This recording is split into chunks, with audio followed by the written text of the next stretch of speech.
कहानी के शुरुआत में एक अंधेरे जेल के अंदर एक आदमी बैठा हुआ दिखाई देता है जिसका नाम ली है। उसके सामने एक कागज का टुकड़ा है और वो अपने हाथ से बहुत ही बारीकी से एक नकली स्टैंप तैयार कर रहा है। ये ली कोई मामूली कैदी नहीं है, बल्कि वो एक बहुत ही स्किल्ड आर्टिस्ट है। वो जेल के अंदर से किसी को एक लेटर भेजना चाहता है, लेकिन प्रॉब्लम ये है कि लेटर भेजने के लिए जेल के पोस्टमैन को $10 देने होंगे और ली के पास तो $1 भी नहीं है। इसीलिए वो अपनी अनबिलीवेबल स्किल का इस्तेमाल करके खुद के हाथ से एक नकली स्टैंप बना लेता है और ये स्टैंप इतना परफेक्ट होता है कि कोई चाहकर भी असली और नकली का फर्क नहीं पकड़ पाएगा। इसके बाद जब पोस्टमैन आता है तो ली उसे लेटर देना चाहता है, लेकिन पोस्टमैन $10 की डिमांड करता है। ठीक उसी वक्त सामने वाले सेल में मौजूद एक बुढ़ा कैदी अचानक बीमार होने का नाटक करके चिल्लाना शुरू कर देता है। इसकी वजह से पोस्टमैन का ध्यान भटक जाता है और ली इसी मौके का फायदा उठाकर अपना लेटर चुपचाप उसके बैग में डाल देता है। अब ये लेटर वो किसे भेज रहा है और क्यों भेज रहा है, ये हमें मूवी के एंड में पता चलेगा। इधर कुछ देर बाद पुलिस आकर ली को जेल से बाहर निकाल ले जाती है। यहाँ हमें पता चलता है कि ली इतने दिनों से थाईलैंड की एक जेल में बंद था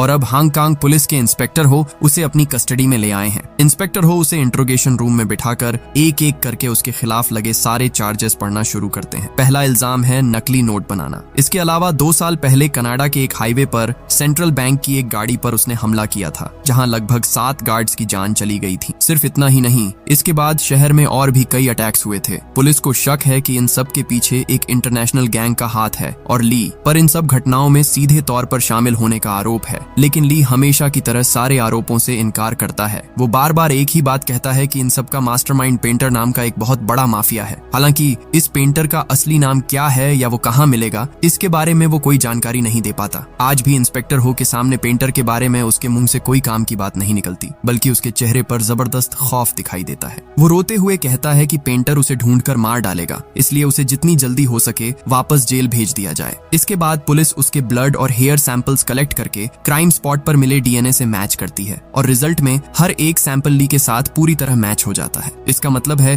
कि उसका जुर्म अब दिन के उजाले की तरह साफ हो चुका है। पुलिस दोबारा उसे सच कबूल करने के लिए प्रेशर डालती रहती है, लेकिन हर बार की तरह इस बार भी ली सब कुछ मानने से इनकार कर देता है। ठीक इसी वक्त पुलिस स्टेशन के बाहर युवान नाम की एक लड़की इंतजार कर रही थी। वह अपने लॉयर को लेकर आई है ताकि ली की बेल करवाई जा सके, लेकिन पुलिस उसे साफ मना कर देती है कि ली कई बड़े केसेस का बहुत ही इंपॉर्टेंट गवाह है, इसलिए उसकी बेल किसी भी हाल में मुमकिन नहीं होगी। हालांकि पुलिस एक शर्त रखती है, अगर ली पेंटर की असली पहचान बता देता है तभी उसकी जमानत के बारे में सोचा जाएगा। तब युवान खुद ली के पास जाकर उसे सब कुछ सच सच बताने की रिक्वेस्ट करती है और ली उसी पल अपना मुंह खोलता है और पास्ट की उन घटनाओं को बताना शुरू करता है। अब सीन कट होकर कई साल पहले के वक्त में चला जाता है। यहाँ हम ली और युवान को पहली बार देखते हैं। वे दोनों आर्टिस्ट थे और दोनों ही बहुत शानदार पेंटिंग्स बनाते थे। आर्ट के जरिए वे धीरे धीरे एक दूसरे के करीब आ जाते हैं और उनके बीच प्यार हो जाता है। लेकिन उन दोनों में एक बहुत बड़ा फर्क था। युवान एक क्रिएटिव आर्टिस्ट थी जो अपने यूनिक स्टाइल में ओरिजिनल पेंटिंग्स बनाती थी, जबकि ली कोई ओरिजिनल काम नहीं करता था। वह बस मशहूर आर्टिस्ट्स की पेंटिंग्स को हूबहू कॉपी कर लेता था। उसकी कॉपी करने की काबिलियत सच में अनबिलीवेबल थी, लेकिन दिक्कत ये थी कि इन डुप्लीकेट पेंटिंग्स में किसी का कोई इंटरेस्ट नहीं था। अब यही कॉपी करने की ताकत आगे चलकर उसे एक खतरनाक रास्ते पर ले जाएगी। एक दिन लुक नाम का एक आर्ट गैलरी मालिक उनकी पेंटिंग्स देखने आता है। वह युवान का काम देखकर इम्प्रेस हो जाता है और सारी पेंटिंग्स खरीदना चाहता है, लेकिन उसे ली की पेंटिंग्स बिल्कुल पसंद नहीं आती क्योंकि वे दूसरों के काम की कॉपी थी। लुक उन्हें अपनी एग्जीबिशन में रखने से मना कर देता है। तब युवान जोर देकर कहती है कि या तो उसे सारी पेंटिंग्स एक साथ खरीदनी होंगी वरना वह एक भी नहीं बेचेगी। लुक के जाने के बाद ली युवान से कहता है कि तुम मेरी फिक्र मत करो, मेरी सारी पेंटिंग्स टोक्यो के एक आदमी ने पहले ही खरीद ली हैं। लेकिन कुछ देर बाद युवान को समझ आ जाता है कि ली झूठ बोल रहा है, उसकी एक भी पेंटिंग नहीं बिकी थी। असल में ली चाहता था कि उसकी वजह से युवान के करियर में कोई रुकावट न आए। खैर, एग्जीबिशन वाले दिन युवान अपनी पेंटिंग्स के बगल में चुपके से ली की एक पेंटिंग रख देती है। सब लोग काम की तारीफ कर रहे थे, तभी एक आदमी आकर ली की पेंटिंग का मजाक उड़ाने लगता है। उसका यह बर्ताव देखकर युवान को इतना गुस्सा आता है कि वह उसके ऊपर पानी फेंक देती है। हालांकि एग्जीबिशन खत्म होने पर ली खुद जाकर उस आदमी से माफी मांगता है। तब वह आदमी हंसते हुए कहता है कि वह तो बस मजाक कर रहा था ताकि ली उससे अकेले में मिलने आए, क्योंकि पूरी एग्जीबिशन से उसने जो पेंटिंग खरीदी थी वह ली की ही थी। इसके बाद एक रेस्टोरेंट में बैठकर वे काफी देर तक बात करते हैं। वह आदमी अपना इंट्रो पेंटर के तौर पर देता है। हाँ, यह वही पेंटर है जिसका नाम ली बार बार पुलिस को बता रहा था। पेंटर ली की तारीफ करते हुए कहता है कि किसी भी तस्वीर को इस तरह कॉपी करना कोई छोटी बात नहीं है। वह सीधे ऑफर देता है कि तुम्हारा यह टैलेंट मेरे बहुत काम आएगा। अगले दिन ली पेंटर से मिलता है और कहता है कि वह उसका कोई भी ऑफर मानने को तैयार है। पेंटर हंसते हुए उसे अपनी टीम में वेलकम करता है, लेकिन ली को जो काम करना होगा वो सुनकर उसके पैरों तले से जमीन खिसक जाती है। पेंटर उसके सामने $1 थमाकर कहता है कि तुम्हें इस नोट को हूबहू तैयार करना होगा। इसका मतलब है कि वो ली को सीधे सीधे जाली नोट बनाने का ऑफर दे रहा है। ली तुरंत बुरी तरह भड़क जाता है और उसके प्रपोजल को ठुकरा देता है। तब पेंटर बताता है कि उसका असली नाम सैंग है।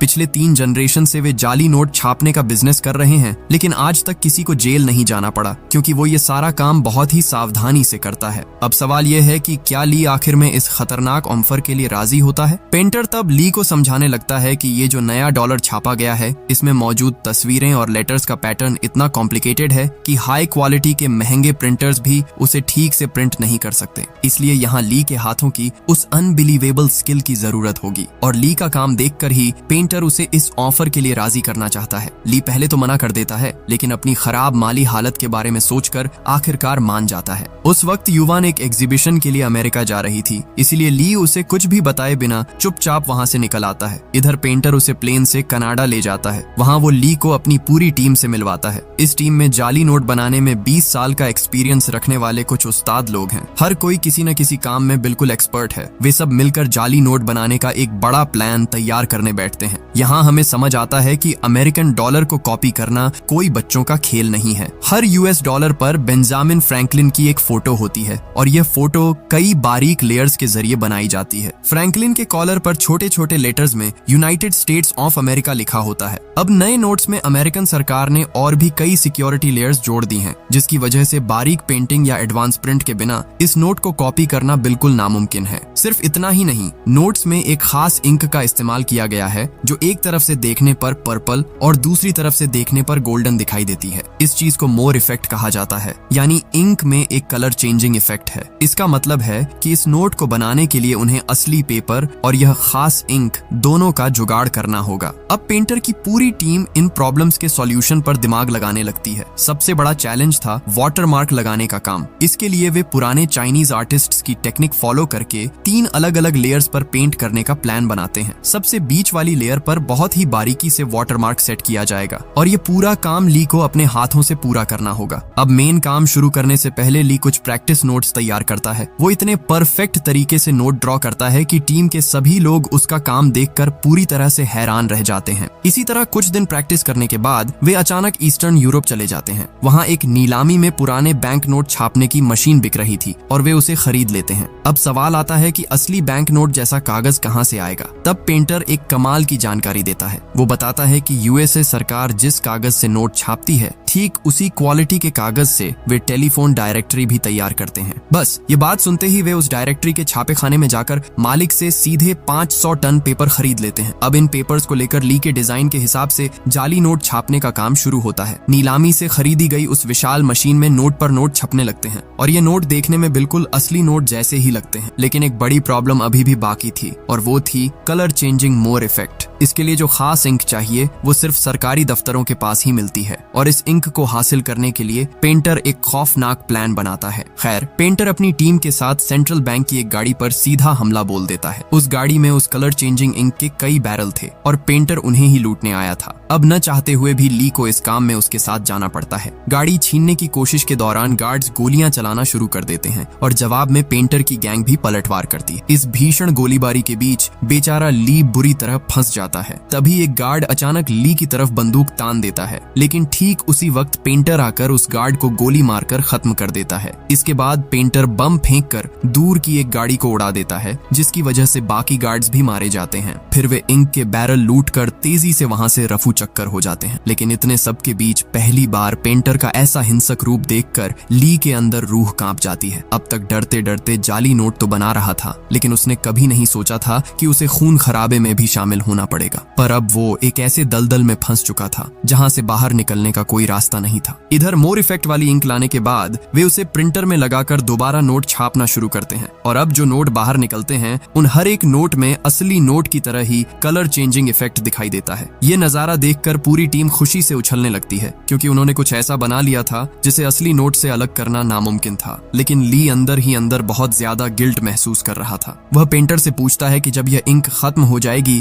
तो क्या फिर से लोगों को मारकर इंक लानी होगी? इससे बेहतर है कि मैं खुद यह इंक बनाने की कोशिश करके देखूं। लेकिन पेंटर उसकी बात सुनकर उसे जोर से झिड़क देता है और चुप करा देता है। अब पेंटर के ऑर्डर पर उसके लोग सूटकेस में भरकर जाली नोट अलग अलग देशों में स्मगल करना शुरू कर देते हैं। इस तरह उनका जाली नोटों का साम्राज्य दिनों दिन बढ़ता जाता है। लेकिन पुलिस को पहले ही उनकी हरकतों की भनक लग चुकी है। विंग नाम के एक अंडरकवर पुलिस ऑफिसर को इस केस की इन्वेस्टिगेशन की जिम्मेदारी दी जाती है। यह विंग इंस्पेक्टर हो के साथ मिलकर पेंटर की गैंग की मूवमेंट को फॉलो करना शुरू करता है। फिर एक खरीदार का भेस बदलकर वे सीधे गैंग के मेंबर्स से मिलने जाते हैं। यहाँ पेंटर के लोग समंदर के बीच एक नाव पर पार्टी कर रहे थे। हालांकि पेंटर और ली वहाँ मौजूद नहीं थे। विंग वहाँ से सब कुछ ऑब्जर्व करता है और फिर निकल जाता है। लेकिन पेंटर का असली खेल तो अभी शुरू ही नहीं हुआ था। पेंटर जनरल नाम के अपने एक पुराने क्लाइंट के साथ मीटिंग फिक्स करता है। अगले दिन वह ली को साथ लेकर जनरल के घर की तरफ रवाना होता है। रास्ते में ली पेंटर को एक इम्पोर्टेंट बात बताता है। वह कहता है कि उसे एक खास किस्म के कारपेंटर के बारे में पता है जिससे मोर इफेक्ट पैदा किया जा सकता है। इसका मतलब है कि इस इंक से डॉलर बिल पर दो अलग अलग एंगल से दो रंगों का इफेक्ट लाया जा सकेगा और इसके लिए किसी को मारना नहीं पड़ेगा। पेंटर उसका यह आइडिया सुनकर काफी खुश होता है और वादा करता है कि वह ली के नाम पर एक रिजॉर्ट खरीद कर देगा जहां वह युवान के साथ अपनी बाकी जिंदगी आराम से गुजार सकेगा। लेकिन तभी पेंटर अचानक ली के हाथ में एक बम का रिमोट थमा देता है और कहता है कि मेरे इशारे पर ही तुम्हें यह बटन दबाना होगा। इधर जनरल के घर पहुंचने के बाद मीटिंग नॉर्मल तरीके से शुरू होती है। जनरल पेंटर को अच्छे दाम पर नकली नोट खरीदने का ऑफर देता है और कहता है 6 महीने के लिए अपनी पूरी गैंग के साथ मेरे यहाँ शिफ्ट हो जाओ और मेरे लोगों को भी अपने जैसा परफेक्ट नकली नोट बनाना सिखा दो।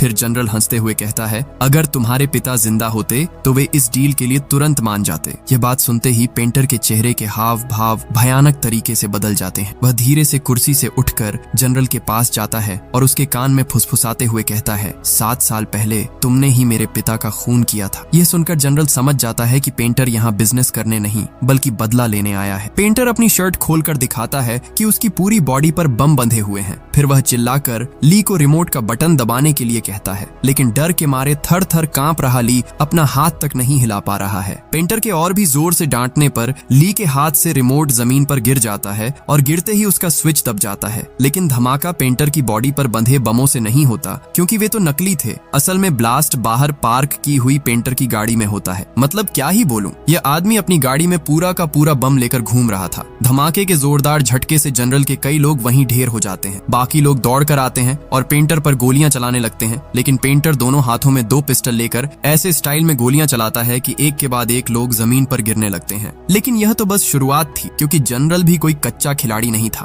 पर पेंटर ने इसके लिए पहले से इंतजाम कर रखा था। उसका एक साथी दूर जंगल से लगातार रॉकेट लॉन्चर दागना शुरू कर देता है। रॉकेट लॉन्चर के हमलों से वहां सब कुछ उड़ जाता है और पूरा इलाका आग की लपटों में घिर जाता है। चारों तरफ धुएं और बर्बादी के बीच पेंटर 2 राइफलें लेकर और भी लोगों को साफ कर देता है। फिर उसके कुछ और साथी गाड़ियां लेकर आते हैं और जनरल के आदमियों को कुचलना शुरू कर देते हैं। इसी बीच जनरल के कुछ लोग जंगल में घुसकर रॉकेट लॉन्चर चलाने वाले बंदे को खत्म कर देते हैं। इन सब के बीच बेचारा ली एक कोने में दुबक कर अपनी जान बचाने की कोशिश कर रहा है। ये गोलीबारी काफी देर तक चलती रहती है। आखिर में जनरल खुद एक आर्मर्ड कार लेकर आता है और पेंटर पर सीधी फायरिंग शुरू कर देता है। लेकिन पेंटर जबरदस्त स्टाइल में कूदकर उस पर गोलियां चलाता है और गाड़ी के सही हिस्से पर निशाना साध कर पूरी गाड़ी को ही पलट देता है। इस तरह वह जनरल का भी काम तमाम कर देता है। मगर इस जंग के दौरान चिंग नाम की एक लड़की जो जनरल के लिए काम करती थी, उसकी बॉडी में आग लग जाती है। ली दौड़ कर जाता है और उस आग को बुझा देता है, लेकिन तब तक उसका चेहरा बुरी तरह झुलस चुका था। लौटते वक्त पेंटर उसे हॉस्पिटल ले जाता है और फिर धमाका करके जनरल के पूरे ठिकाने को मिट्टी में मिला देता है। करीब 1 महीने बाद चिंग धीरे धीरे अपनी चोटों से ठीक होने लगती है। पेंटर उसे एक नई आईडी और पासपोर्ट देता है जिस पर उसका नाम युवान लिखा था। ये देखकर ली को बहुत गुस्सा आता है क्योंकि युवान उसकी प्रेमिका का नाम है, लेकिन पेंटर उसकी बात पर ध्यान नहीं देता। इस तरह नई पहचान के साथ चिंग पेंटर की गैंग में शामिल हो जाती है और धीरे धीरे ली की तरफ अट्रैक्ट होने लगती है। हालांकि ली इन सब बातों को ज्यादा भाव नहीं देता। इसी बीच एक दिन वे सब मिलकर युवान का आर्ट शो देखने जाते हैं, जहाँ पेंटर ली से कहता है कि उसने उसके लिए रिजॉर्ट का इंतजाम कर दिया है। अब वो युवान के साथ सुख शांति से अपनी जिंदगी गुजार पाएगा। लेकिन ली दुखी होकर कहता है कि क्या युवान को एक क्रिमिनल के खरीदे हुए रिजॉर्ट में रहना पसंद आएगा। ठीक तभी उन्हें पता चलता है कि युवान उस आर्ट गैलरी के मालिक लुक से शादी करने जा रही है। असल में ली ने काफी दिनों से युवान से कोई कांटेक्ट नहीं रखा था, जिसकी वजह से युवान ने उसका और इंतजार नहीं किया और लुक के साथ रिलेशनशिप में आ गई। यह खबर जानने के बाद ली चुपचाप गैलरी से बाहर निकल आता है और पेंटर को बताता है कि वह और चिंग अब यह गैंग छोड़ना चाहते हैं। पेंटर बुरी तरह भड़क कर उसे गालियां देता है और कहता है कि इंक बनाने का काम खत्म करके ही वह यहाँ से जा सकता है। इधर वह अंडरकवर ऑफिसर विंग अब भेस बदलकर सीधे पेंटर से मिलना चाहता है, लेकिन पेंटर के मन में पहले से ही शक था। वह छानबीन करके पता लगाता है कि अंकल यान नाम के उसके एक गैंग मेंबर ने एक घड़ी खरीदी है और उसे खरीदने के लिए उसने उनके अपने बनाए हुए जाली नोटों का इस्तेमाल किया है, जबकि पेंटर की गैंग का सख्त रूल है कि कोई भी खुद के जाली नोटों से कुछ भी नहीं खरीदेगा। इसका मतलब था